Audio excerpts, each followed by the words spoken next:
Julia Toothaker, welcome. How are you today? I'm doing so well. Thank you for having me, Jay. Yeah, it's nice to meet you. When I saw um, something about the Gen Z stare, I needed to talk to you. Um, but before we get into the topic at hand, tell me a little bit about you. Where do you come to us from, and what's your area of focus? Yeah, of course. So I am the chief career strategist for resume templates, but my background goes far beyond that. I have about 14 years of experience in career development that started in higher education. And then I think we're about 7 years now. I went out and started my own business. So I do career coaching and courses and all of that. I also teach at USC on the West Coast during the summer, teaching a career course to Gen Z, which is the topic of this conversation today, which is also part of why this is so close to my heart. And I love talking about them and advocating for them as much as I can. But yeah, I've been doing career development for a long time. I love it. With resume templates, I'm basically their career expert. And so I get to provide insight to the data that they collect. And then I get to do fun interviews like this with you, Jay. That's amazing. So we have more in common than I thought. So I went off on my own 7 years ago. I am an adjunct professor just like you, and I call myself your brand coach. And I'm actually thinking about changing that a little bit based on what brand is and how it's shifted and how it's changed, which brings us into exactly what we're talking about. So I got this alert that talks about this Gen Z stare. Let's just talk about, can you do a Gen Z stare for me? Like, what is it? I don't know that I have it mastered, as I am an elder millennial. So, okay. So really tell me in my wheelhouse. Tell me in your word. I've experienced it, many times. I've experienced it in front of, I am, you could tell how I am, okay, already. Imagine me talking to 30-something people and sharing something that I think is incredibly relevant and useful and timely and different and consequential, and getting nothing. Nothing back. And then I'll ask questions like, and then, I have to sort of like weave in and out and sort of pry it out of them. But I want to know, first of all, what is the definition of the Gen Z stare, and how did it come to light? And why do you think it is happening? Yeah, so to me, it's really just this look that Gen Z has that's almost, to me, resembles a blank stare. But you can also tell that they're sizing you up. Like they're trying to figure out what you're trying to do with the information that you're giving them. So it's not that there's nothing behind it. I think to me, it's very calculating. And that is a little bit of what I see with Gen Z. I think that they appear to be aloof sometimes just in how they are looking at you. But I think there's a lot running underneath the surface that we just don't see because they're not as expressive as we have been trained to be since a young age. I have two children with pretty significant ADHD. My son is autistic.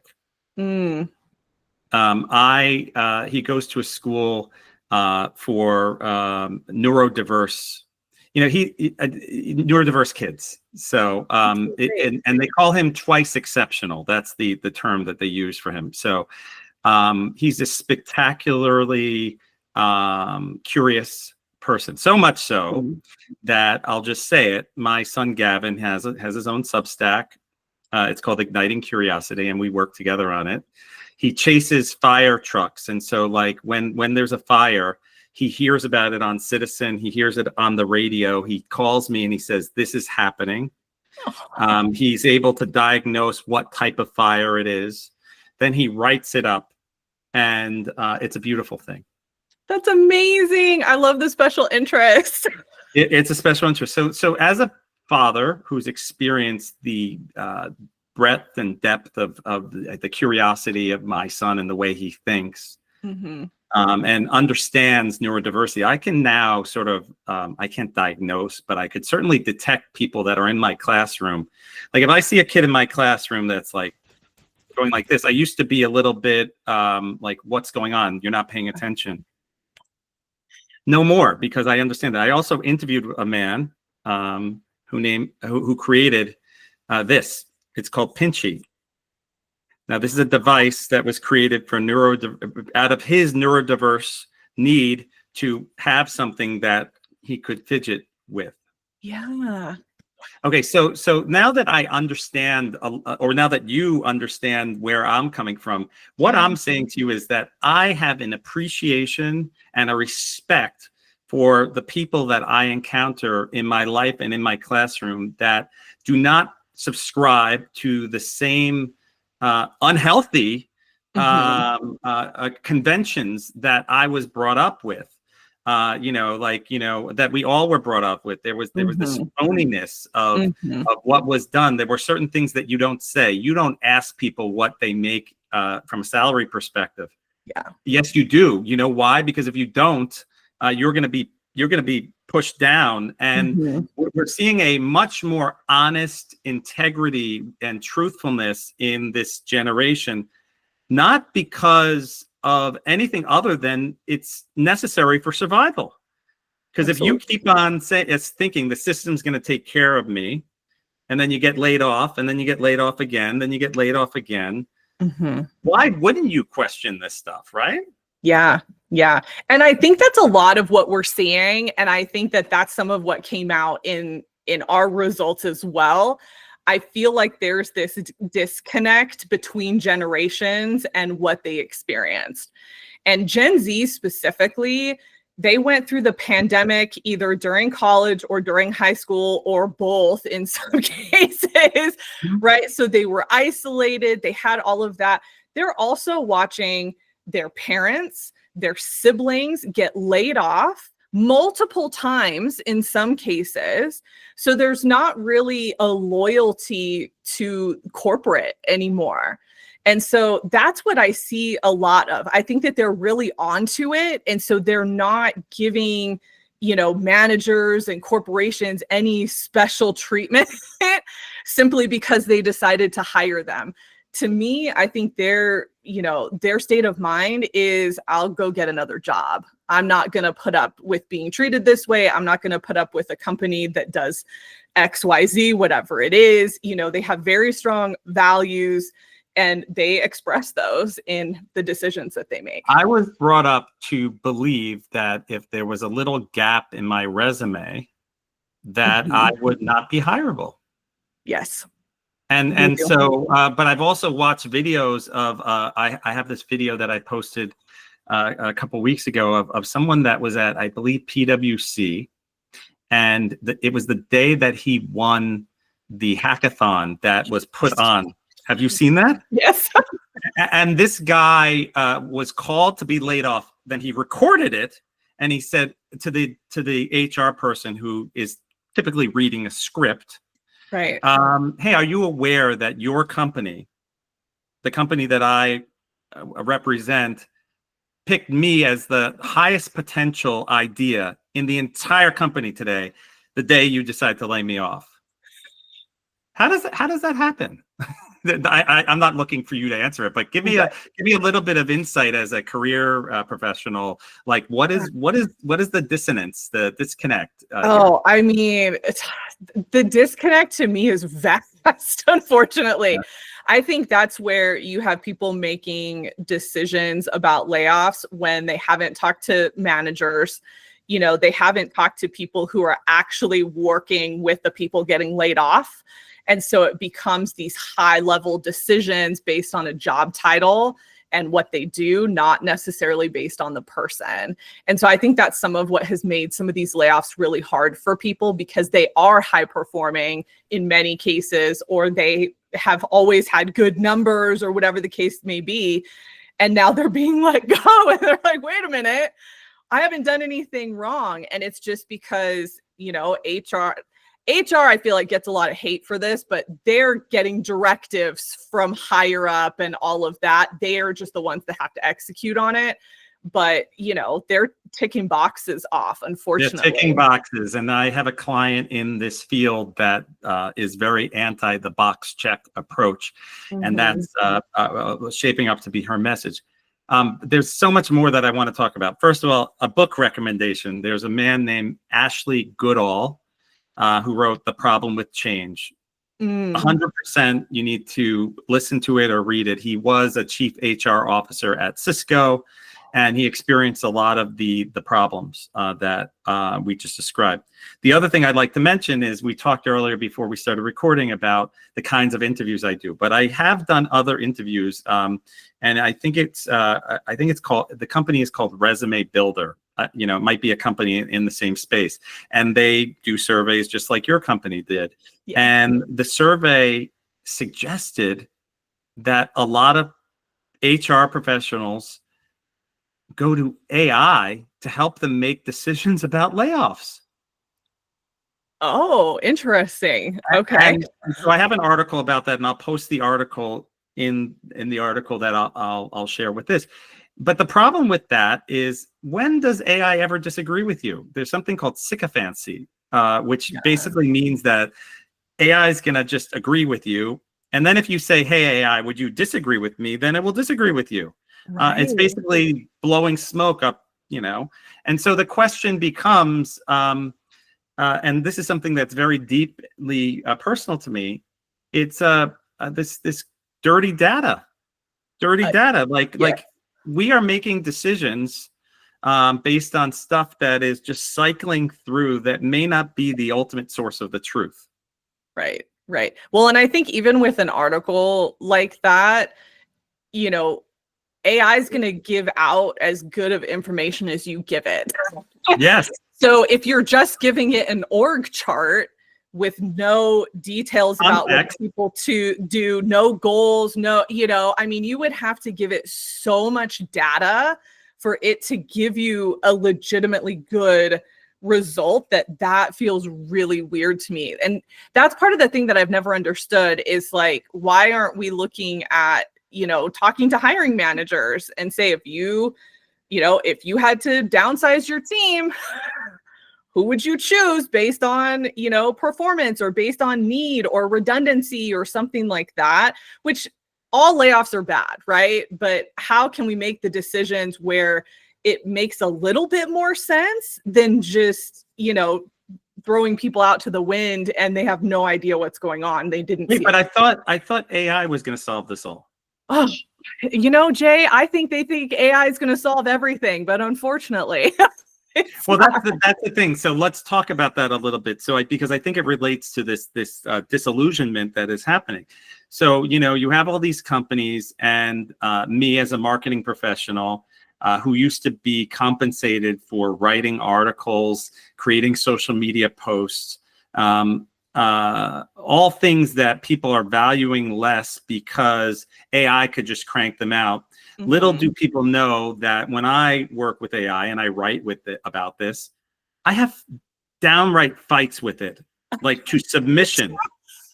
Like it's like, no, not quite. No, you're sensitizing what I'm trying to say. No, this is not the message I want to deliver. Include that fact that will offend people. Like I go in and deeper and deeper and deeper. And it used to be, by the way, in the early versions of the AI, it would literally give up on me and say, we're not going to talk about this anymore. But these days, AI is sticking with me a lot longer on this journey.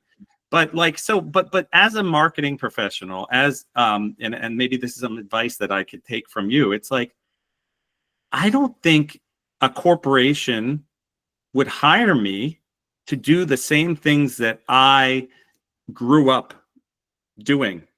I was at MasterCard. I was a director of global digital marketing. I helped build economies of scale across several the whole world. And I supported the consistency and clarity of our voice in social media.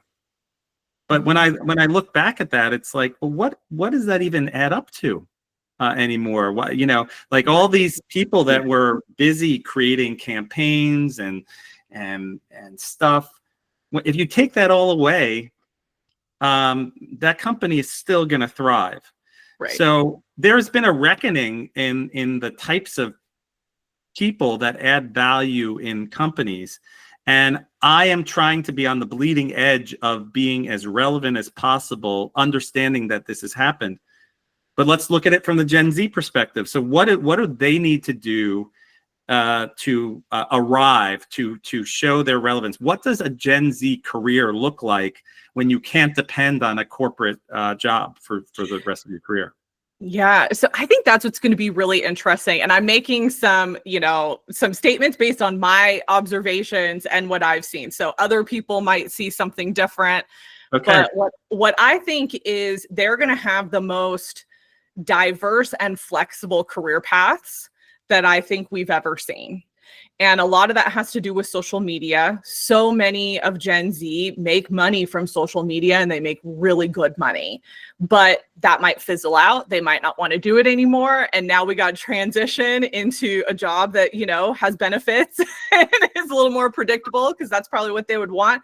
And then what does that look like? Right. And how are they going to make those transitions? And so I think for them, it's going to be a lot about developing the most unique skill set and then figuring out how to sell that along the way. So I don't think it's going to be about job titles. For some, it will be. For the ones that do take very traditional paths, because that still exists, that will be very quote unquote normal.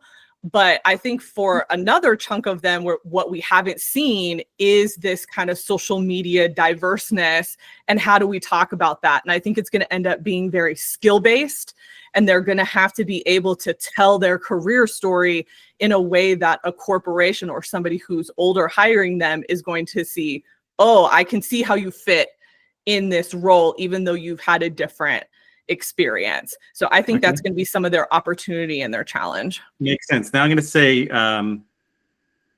two words that are considered dirty, or at least were considered dirty when I was brought up. Blue collar.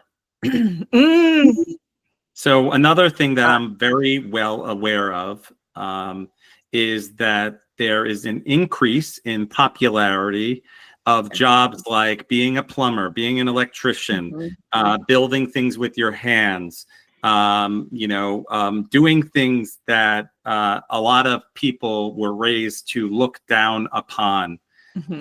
Listen, we talk about my son and his what he watches and stuff like that. He watches a guy from Australia that literally cleans out pipes that are blocked.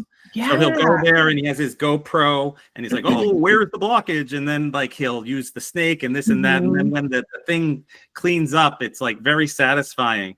So he's earning money from YouTube. He records his stuff as he's going. The same goes for a guy. There's ASMR, which is very popular. And the ASMR is a guy boxing Domino's pizza for 45 minutes straight. A guy cooking breakfast rush order and just making burritos repeatedly.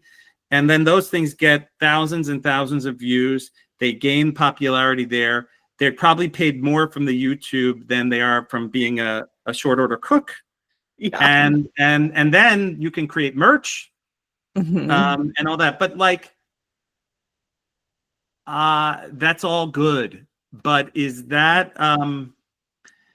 so blue collar. So where does that fit in your world? Like, are you seeing a shift in more careers that look like what I described?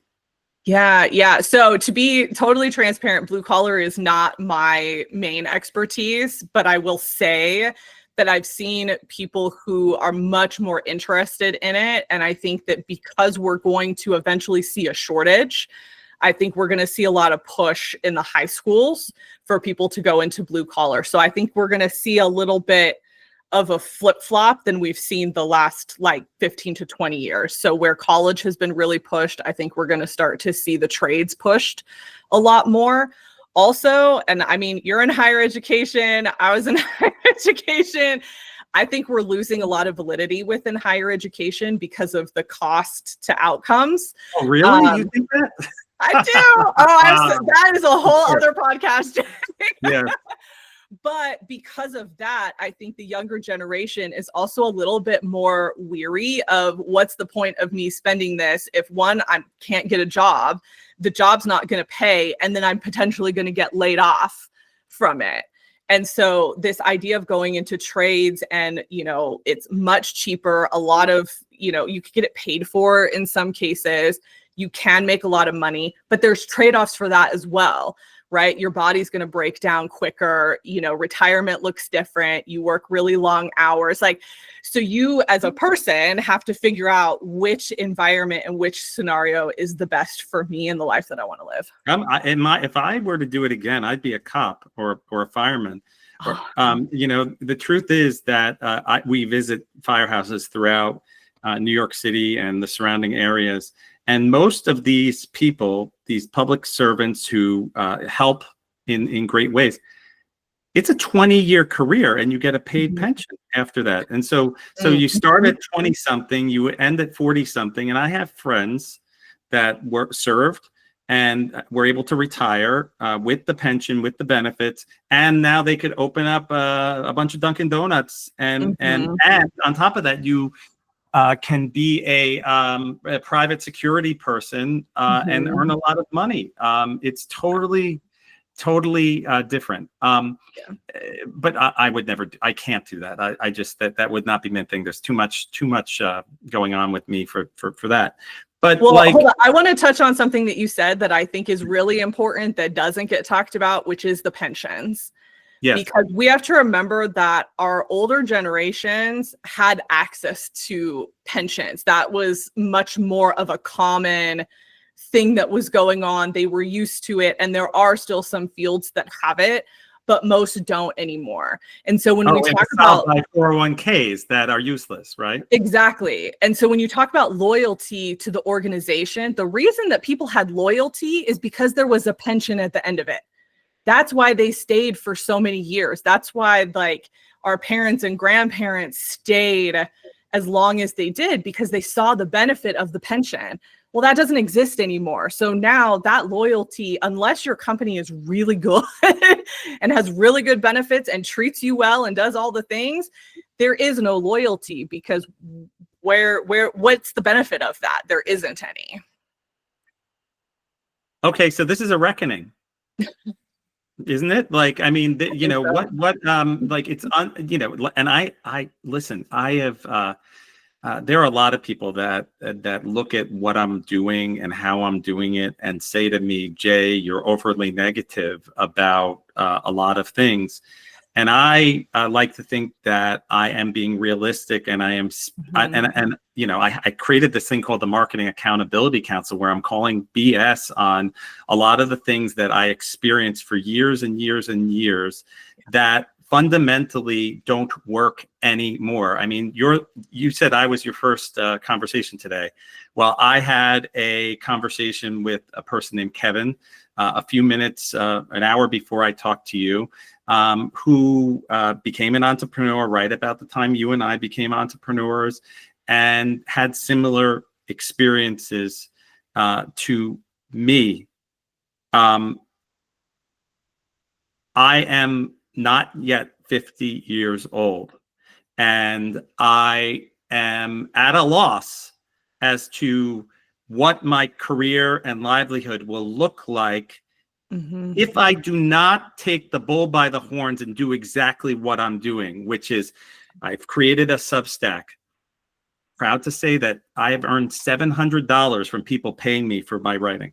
Congratulations. I was in the top 100 business publications, rising business publications on Substack. Substack's going to get more and more popular as TikTok falls and other things happen. They're just raising a lot of money. They're doing a lot of things. I've created a community. The community meets on Fridays, and it's just like-minded people that talk about what they're experiencing and how they're experiencing it. And I haven't yet made a connection between sincerely building a space where people could feel comfortable and share what they're feeling, to monetization. Everyone's like, you need to monetize, you need to monetize, you need to monetize. But I'm not going to monetize at the expense of my credibility. Right. But at the same time, rent is due. Right. I think tomorrow, right? And week in and week out, taking adjunct roles where, as an adjunct, you are the bottom of the barrel. I mean, I worked at an institution for 1 year. I posted all these things on LinkedIn. I got all these people interviews at great companies. I got people jobs. I had students that were like waking up and thanking me from the bottom of their heart. And one day before the re-enrollment period, I'm told, we don't have a spot for you. And I'm just like, oh, okay. So what does that mean? Now I need to go somewhere else and do everything that I just started to build up. And that's happened at multiple institutions. Well, I can tell you why. I know why, because there's loads of reasons why, and it had none of them have anything to do with me. Exactly. And so, when you talk about education, we could talk about Scott Galloway and what he's predicted and all that kind of stuff. But like my experience is, I was trying to train people for the reality of today. There was no textbook that I would use to teach students marketing today. I have been reinventing the field of marketing as I go, and my education was a direct extension of that. And for that, my thanks was after 1 year of teaching at an institution that without any engagement from the institution, I basically was said, thank you for your service. We hired a full-time professor to take this role. Yep. With no curiosity about anything that happened in the classroom. Yeah, that happened to me at a different institution. What? The same thing. And the students say, hey, you're the best professor I've ever had. Over and over and over again. And I also have students that hate my guts. Why? Because I am not catering to the baseline. Right. And it's very frustrating for me as a professional. Sorry, I'm making this into a career coaching thing. But the truth is that my audience, the people that listen to these recordings, the people that are following along with the Mac, they're in this position. Yeah. So, okay, we'll get back to Gen Z, but what is your advice for people like us that are sort of experiencing that wall? So I will say, so you and I are so similar, Jay, in terms of the authenticity. And honestly, like my thing, especially as a career coach, is I'm not here to scam people. And unfortunately, in my field, and I'm sure you see it in marketing as well, there are so many people who claim to be experts, who claim to know things and have these programs and do these things, and they have no background. They probably used AI to create something. They have no idea how to do it, and people are buying into it because they marketed it really well, or they sold it really well, or they're very good at creating the right video that gets the right traction. And then those of us who are just like, look, I'm good at this, and here's the thing, and here's what I've learned, and I have clients, and I do all these things, that doesn't get traction. You know, the videos that I've done that have gone viral on TikTok, it's usually when I've said something controversial that really isn't that controversial, because I play both sides always, or I'm stitching something that was controversial and I'm trying to explain it to everybody so that they understand all sides of it, you know? And so I think that's what's been really hard for me as somebody who's trying to be authentic, who's trying to be real and not scam people. The gains for that is significantly slower. Significantly slower. And I'm experiencing it. However, what is it? I will say, even though it's slower, the reward has been greater, at least for me in my field and what I do, because I attract the right clients. You know, I get the right opportunities. This thing that I do with resume templates, I didn't think I'd ever do these types of things, like media and being a spokesperson for somebody and all. never thought that I would do that, and I love it. It's so much. And so that's an evolution of your career. It helps you earn Exactly. credibility for your client. You get compensated to do this. At least I hope you Exactly. do. And everyone wins with that. And I think that's like sort of the shift that I'm making. I It's am being open. I Yes. think that's the key when you're doing something like what you're doing, like what I'm doing, that's a little bit different, that people don't quite understand yet. It's being open to opportunities. It's being open to conversations. I've had a lot of conversations over the years with people who wanted to utilize me as an expert or some type of thing. And I've turned a lot down that probably could have been extremely lucrative, but it just didn't feel right, or it didn't match where I know I want my business to go. Right. There's something called values that we all have. I have three. It's curiosity, candor, and collaboration. The three C's. Oh, I And love that. candor is radical candor, informed by Kim Scott's great book, Yes. where you deliver. You say what needs to be said. You care care personally and challenge directly. Mm-hmm. And that has been mistaken for. I write a lot about narcissism, and if you have radical candor with a narcissist, Right. no, they find it threatening, Yeah. and that's not good. But but the truth is that I hired a PR firm. And they have been helping me a little bit. And I was quoted in Forbes last week about Hulk Hogan's death. Oh, wow. Interesting. They called me that day and they said there's an article and it's about leadership lessons. And I had worked with them, and I said, you know what, this one isn't hitting. This one isn't hitting. I don't want to be in this publication because I felt the same thing. But when you see Forbes, you're like, okay, I could do that. And so I came up with a point of view, because this was happening as the downfall of CBS was happening. Right. So I proclaimed that, I think it was July 24th, was the death of broadcast media. Oh, bold words. And I also proclaimed that Hulk Hogan grew up in an era of being scripted. And I made a direct connection between Hulkamania, which I'm sure you remember as a kid, and the iconic nature of that. And then I did a little digging into Hulk Hogan and his reputation outside of the scripted includes racism. It includes some political polarization. The last thing I remember of Hulk Hogan was something that was on a big stage with some big political person taking off his shirt and not necessarily looking the most credible in my eyes. And so I basically said that it's easy. It's easy to follow the script, but in this generation, we're not following a script, and you need to who you are and what you do are intimately connected. And I watch. My girlfriend loves CSI and Criminal Minds and all those stories. They are, something egregious happens. The FBI shows up. There's an investigation. There's someone that you thought did it, but they didn't. And then there's a nice wrap, and that happens all in 45 minutes. And we used to watch commercials. Right?